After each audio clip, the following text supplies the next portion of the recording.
Hi, this is Ms. Cho on how to find average rate of change from a table or from a function. This is a table that shows the cost of subway fare in New York City between 1960 and 2020.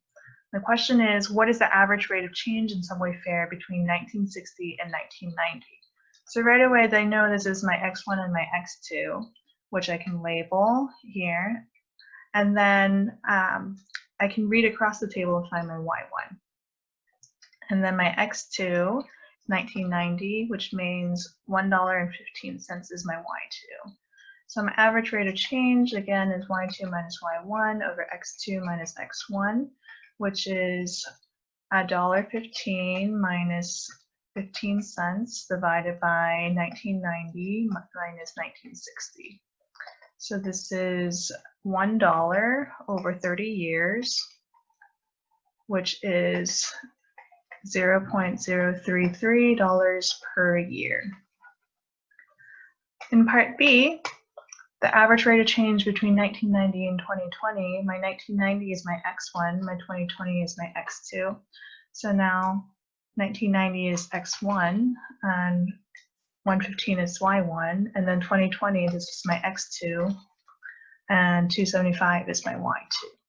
So again, the average rate of change is y2 minus y1 over x2 minus x1, which is 275 minus 115 divided by 2020 minus 1990.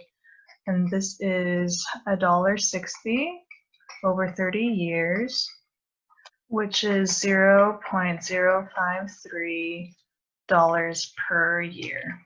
Finally, you might be asked to find the average rate of change from a function. Here they give us the function y is equal to x squared plus 4x minus 1, and they want to know the average rate of change in the interval -4 is less than or equal to x is less than or equal to 1. Recall from lesson 2.6, you can also write this as -4, 1. And when you see this, you have to remember these are x values. This is x1 and x2.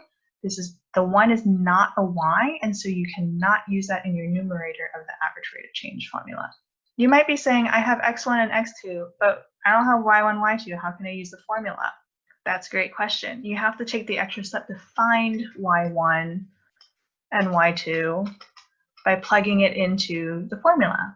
y1 is equal to, everywhere we see x, we're just going to substitute in the value of x1. So my x1 is -4, so it's -4 squared plus 4 times -4 minus 1. So this is 16 minus 16 minus 1 is equal to -1. And then to find y2, I'm going to do the same thing, except I'm going to plug in x2 everywhere there is an x. My x2 is 1, so I'm just going to substitute a 1 everywhere I see the x2.